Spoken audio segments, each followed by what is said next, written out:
Well, good afternoon, everyone. You may recall the President asked for about $45 billion in the supplemental. We've now negotiated it down to about 17. In my view, the money for Ukraine is critically important. So I think we've got this in the area where it should pass here in the next day or two.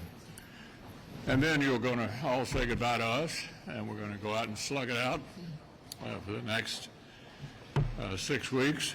And I think front and center for us is to take the case to the American people that inflation is outrageous, the border is open, and crime is rampant. And I think that will be in most of our campaigns. The principal message will be taken to the American people this November. One of the defining features of the Biden presidency is his willingness to sacrifice security for political gain. In the case of our economy is less secure today because of his reckless spending, which has given us the 40-year high inflation that everybody in this country, American families, are dealing with on a daily basis. Our nation's finances are less secure because of the student loan bailout, which is racking up to $1 trillion of additional debt in this country. Our nation's energy supply is less secure because of the president's willingness to rely on foreign countries and his resistance to creating homegrown sources of energy and all of the above American energy independence plan. And just to put a fine point on that, if you look at the Strategic Petroleum Reserve, which is supposed to be for emergencies, has been used routinely by this administration to try and score political points with the American people, to the tune that the Strategic Petroleum Reserve is at its lowest level since 1984. And if you look at the border, again, the country is just less secure. This fiscal year, the numbers that we have up until the final month of this fiscal year has the number of apprehensions at the border now over 2 million, which is historic record. Never seen anything like that in terms of apprehensions, and that doesn't count the gotaways, those people that get through that don't get counted. And what's probably even more disturbing about that is, of all those folks that they've apprehended at the border, there have been 78 people apprehended in this last year that were on the terrorist watch list, which is 5 times the amount that they've had in the last 5 years combined. So these are historic problems that this administration and their leadership here in Congress have created. We need an America that is more secure when it comes to our economy, more secure when it comes to energy security, and more secure when it comes to our national security. And I can assure you that if the Republicans get the majority here in the Senate after this election, we will reprioritize and the agenda that this administration has put forward, and hopefully get Joe Biden to become the moderate that he promised he would be in the first place. We are 20 months into this period where the Democrats have been in complete control in Washington, D.C.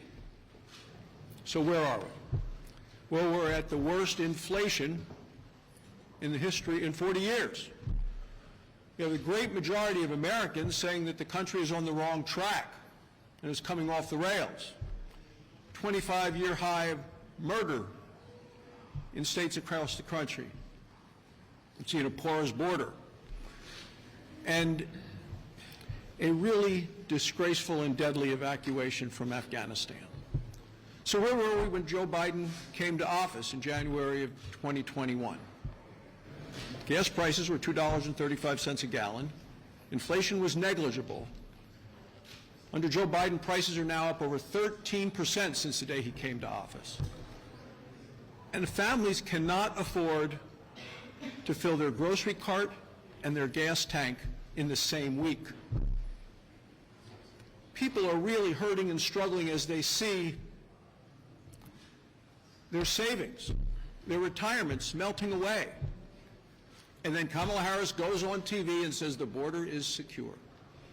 Millions and millions and millions of illegal border crossings have occurred since they've been in office. She's either lying or she is clueless.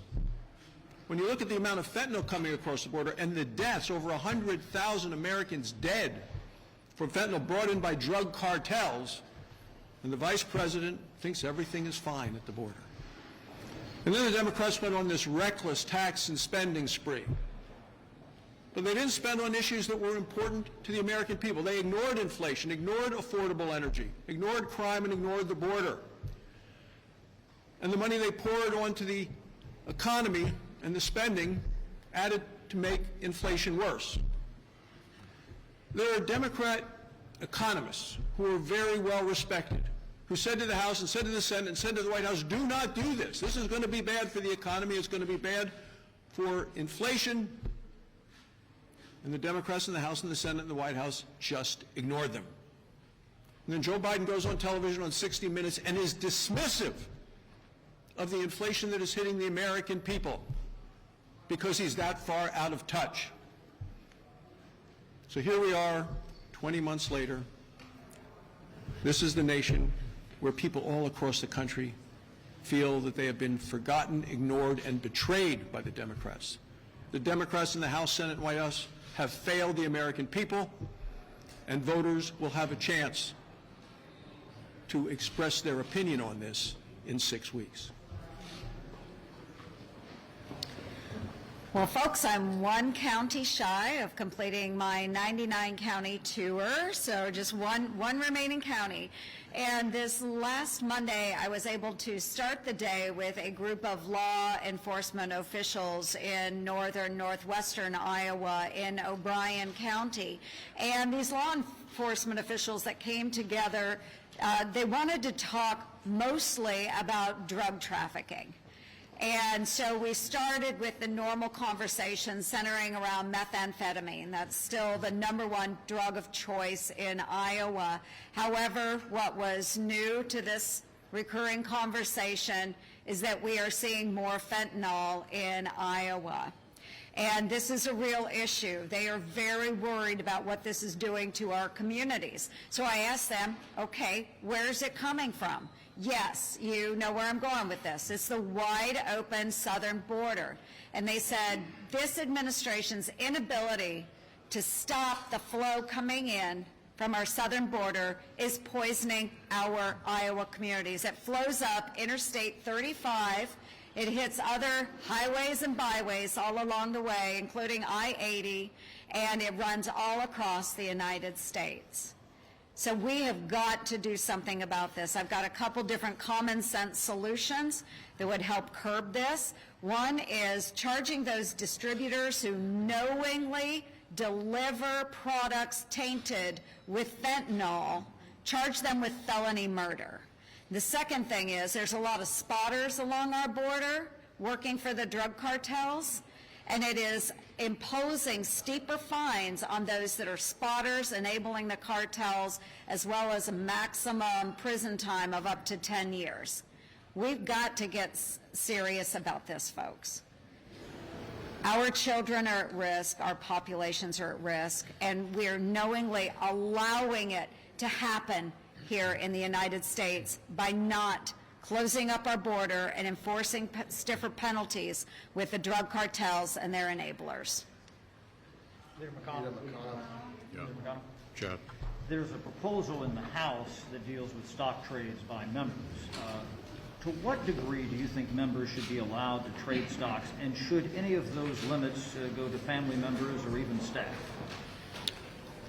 Well, we've had very few discussions over here about that particular measure, and I'm not really conversant with the details of what the House may be doing. I can only speak for myself. I only have investments in mutual funds, and I decided a number of years ago I thought that was the best way to avoid criticism that somehow I was trading stocks as a result of insider information. So that's the way I've operated for years. Beyond that, I don't have any observations. You've been very clear about where you think the election's going to turn on those issues, the economy, inflation, crime. But are you being overly dismissive about the impact abortion might have, especially among suburban women, in some of these crucial battleground states and parties not espouse a clear strategy about how you want to deal with it? Well, I think that issue is playing out in different ways in different states. The three big national issues that we're going to be addressing here that people are most concerned about nationally are the ones that I mentioned: inflation, crime, and open borders. That's clearly where we're going to be putting the focus. With regard to the issue you raised, I think every one of our candidates may have a different answer to that depending upon where they are. What more can we do on inflation, particularly when so much of the problem is global, especially energy and the Fed? Well, let me tell you where we are. Yeah, where we are now is the Fed is going to have to squeeze this inflation down. There's no other way to fix it. After this explosion of spending, $1.9 trillion last year, another $750 billion this year, it produced this rampant inflation, as others pointed out, the highest in 40 years. The solution, at least on the fiscal side, quit doing what we've been doing. On the monetary side, the chairman of the Fed's been quite clear. It's going to have to raise rates. That runs the risk of having a recession. And that'll be the price the American people have to pay. Once again, not only are they paying too much now, but then they may have to suffer through the recession that was created, and some would argue it's already here, by the Fed providing the only fix that anybody's been able to think of to begin to grind inflation down. Leader McConnell, just as we head into the election, do you still stand by your comments about candidate quality, or has your outlook changed? In every election, every year, this year, past years, it's great to have terrific candidates. We're in a bunch of close races. I think we have a 50-50 shot of getting the Senate back. It's going to be really, really close either way, in my view. Leader McConnell?